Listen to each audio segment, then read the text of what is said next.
So the bottom line is we will eat it if it's candy that's given to us by someone because it's our little pouch and everybody feels special when they get that little pouch.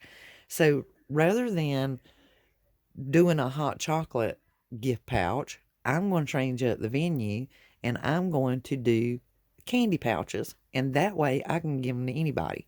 If they don't like it, they can give it to the kids. They can give it to a neighbor, a friend, put it on a package with a gift tag. They can do whatever they like with it because it's their gift from me to them. Also, where I run my own business, I like to give my customers, my preferred customers that come in religiously, that have supported me year after year after year in my business, something, just a little bit of something. I may not be able to give them a discount on the products that I sell because it's already at a wholesale discounted rate. But the fact that they keep returning to me and they keep purchasing from me and keeping me in business and supporting me, I feel like that is a gift in itself year round. So I feel like they should get something. And it's just my way of giving them a little bit of something without spending a lot of money. So here's what we're going to do. These are 12 by 12 sheets. They're pretty big. And the YouTube tutorial that I followed, she cut her pouches to 8.5, best I remember. Because some of the items I'm placing into my pouch are going to be a tad bit thicker, I'm actually going to cut 3 inches off of each side and make this 9 by 9 to accommodate. So I have my Friskers paper trimmer for my larger size paper already up here on my table and ready to go. I also have a cut mat below me. But these are some of the things that you can purchase that really make life very, very easy.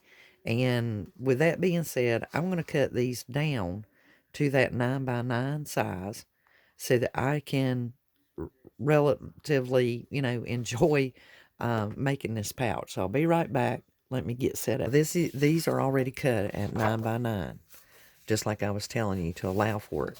So to keep this from looking too much going on in this section here, I'm going to pick the one with the flying reindeer.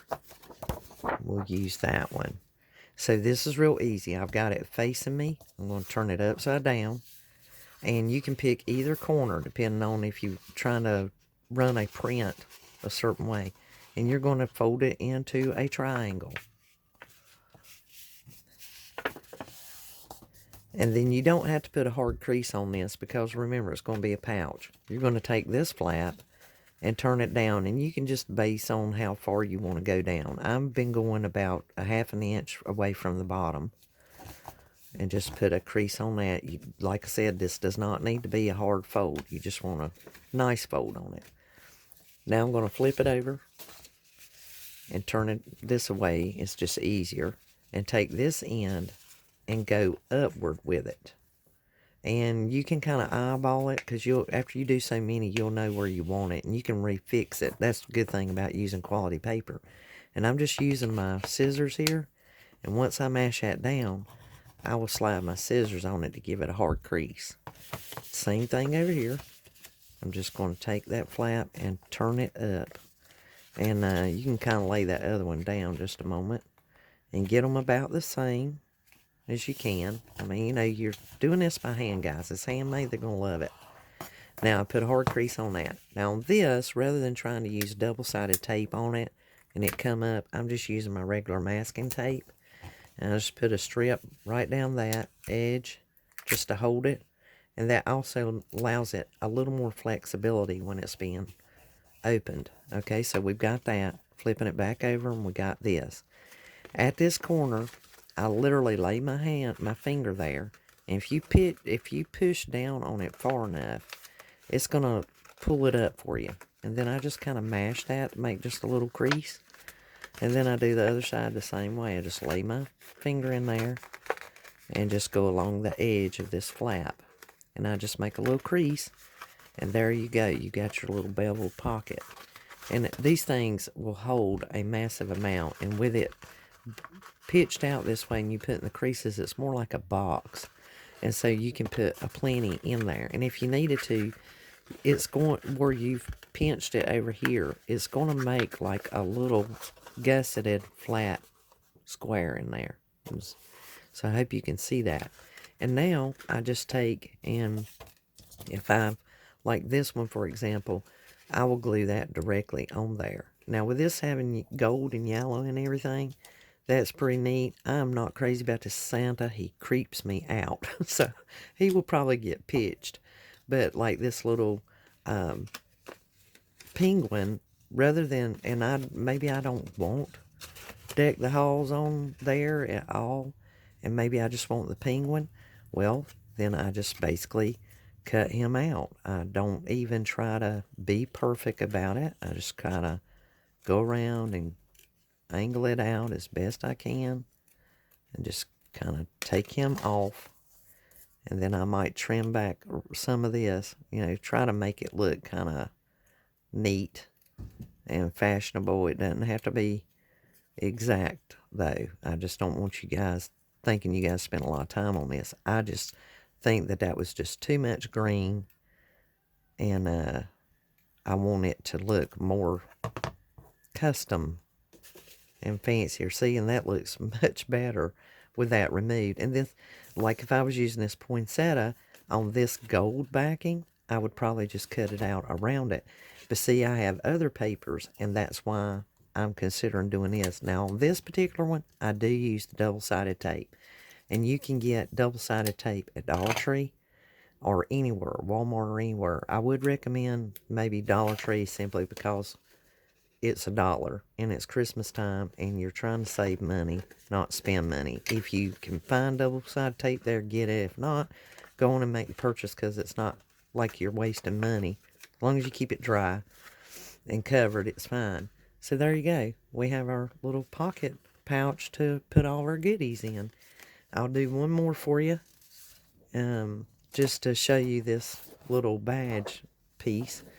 And I think you get the gist. I don't underestimate you guys at all.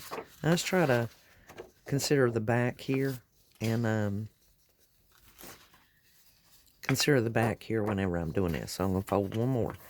So corner to corner, 9 by 9 in a triangle. That's your first fold. Real easy. Just like, almost like you're making a paper airplane. Take this flat and a 1/2 inch down, bend it till it's a 1/2 inch down from the bottom, and fold it. Just put a small crease. These are hand creases we're putting on here now.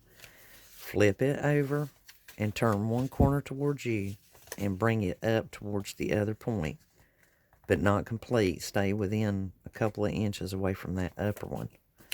And when you fold this one, I usually turn it so it's just easier. I take my scissors, I just rub that side, piece of tape, take it down. And when you tape it down, I kind of put my finger in there just so it don't have a chance to pull up. I've got this one at me. I bring it up, try to kind of eyeball it and meet the seam. Hand press it.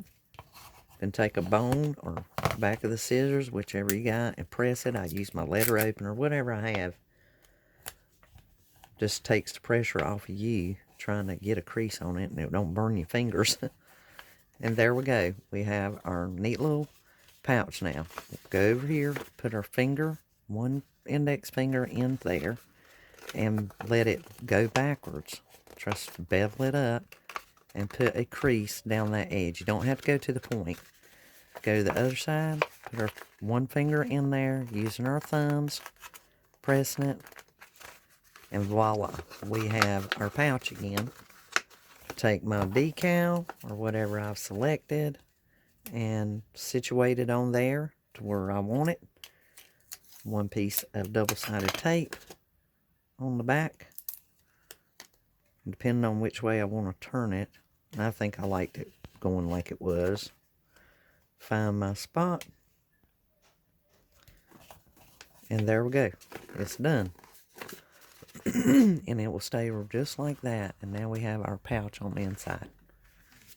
I have several of the pouches made now, and I've glued the little tag that I was showing you onto them, and I have put a bevel onto the envelope. I've also used that stamp and put handmade up here that's in the gold. And you can see the back, how it looks like that jet plane, jet fighter. So it looks like one of the jet fighters we have in the Air Force. Vroom. So now at this point, you can adorn it and decorate it, and then you will fill this pouch in. So it makes a nice, pretty big pocket there. And the paper will kind of lend itself to you, if that should make sense to you. It kind of tells you that it can go that way, and it can have that little bevel to it. So that looks kind of nice. Put some angles on it, and say this one. Now, yes, this is a gift card. I know what you're thinking, but I'm not really so much worried about this card. I want this poinsettia. So really, these are dimensional. If I wanted to, I could technically pull this off of this card here. And I can take and roll that foam from off this card. That I do the 2-for-1 hacks. So technically, I have a 4-for-1 because you are getting this package. And if you leave these on there, you're going to get just the one. That's what you're going to have. If you pull this off, you're going to end up with 2. And since this has one on this side, you're going to end up with 2 more. So you get a 4-for-1 out of that.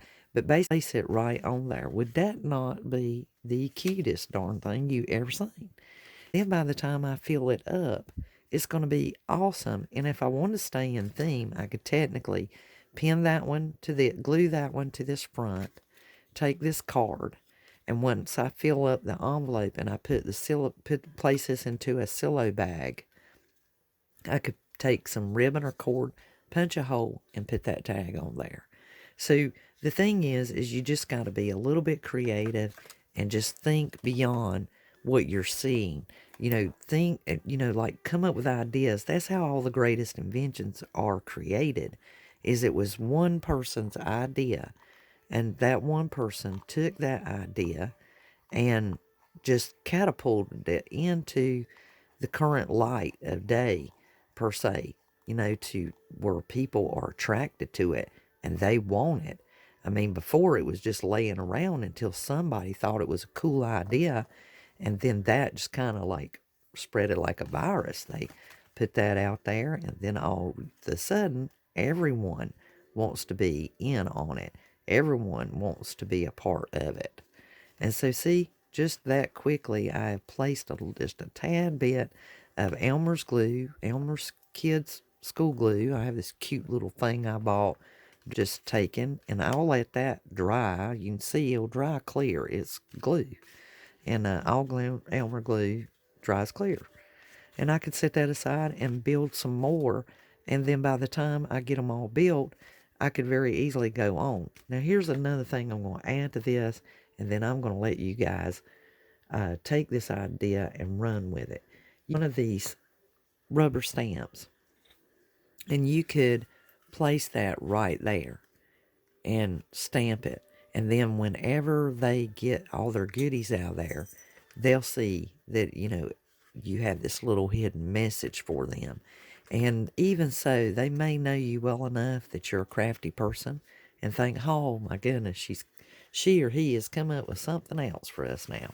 And don't underestimate this. Men love to be creative. They build things. They're construction workers, for goodness sake. They're all kinds of laborers. Men love to build things. And these DIYs, this creativity, this can really enlighten a side of them. And you can see some real things come through. And they could do anything like that, and then you're going to make your gift tags. So I have those tags, and those will go in there as well. So you can really put a heaping of stuff in this little envelope. And boy, people will just be tickled about this. So here are some other ways that we can do some things that shows our affection and gives a Merry Christmas wish to all those that we want to consider. And then you can make up some extras just in case, because remember, there's always those ones that say, I ain't coming, and they show up. Or you didn't plan on as many showing as actually came. So that way you're always prepared and you got a little bit of something extra. 12 in there for $1, guys. So if you do the math on that, you paid less than a dime for each one of these candy canes. Well, you've just got enough there for 12 packs of these pouches. And so you could, that's a dozen right there. Mini canes in it that's got a different flavor. They're the sour bites. Or maybe you want to do the adults this one and do the kiddies this one. So these gift tags and glue it to a wood block or a wood shape and give it to them as a ornament and write the year on it. And they'll go, oh, well, we got this year's ornament. So neat that so-and-so gave us. And all in all, if you even get have $1 involved in this gift, that is wonderful. Or maybe you could set yourself a levy, some kind of limit. All right, that's it. $1.50 per pouch. No more. That's it. Cut off. Another thing that I wanted to tell you guys is whenever I cut my paper to size and I have my paper pieces left over, this is what I cut down and make into the gift tags I was telling you about. So I will take and cut these and, how I'll measure it out and decide how many I can get out of one strip here, because this is a 12-inch strip. And this one is about 2 inches to 2.5 inches wide. And remember, these are homemade, handmade, so no perfection is required. And that's what I love about it, is it all is unique in its own. So see, and that smudge was already there, guys. It wasn't something I had done with this. But even if it's got a smudge on it, who cares? It is a gift. Cut it and give it to them. And one stamp and just go down that whole sheet, that whole strip, and see how many you can get. And then cut them up and divide them equally. And I'm going to let you guys go. This is Elizabeth saying thank you so much for watching. I certainly hope that you gathered some ideas from this video. And please share this with a family, friend, loved one on your social media. Tag me on Instagram and all social channels if you did this DIY or some of the ideas you came up with for Christmas gifts or any kind of gifts anytime. And I would love to see them, and it will help me too. If you have any suggestions or comments, please leave them in the description, down below, and I will respond as quickly as possible. Come over and join the gang at Dandysoap DIY on the Facebook channel. You'll find the link below. Please give me a thumbs up, share this video, and like it. And if you're not a subscriber, perhaps now you will. Until the next DIY, this is Elizabeth saying Merry Christmas, have a wonderful Christmas, and we'll see you later.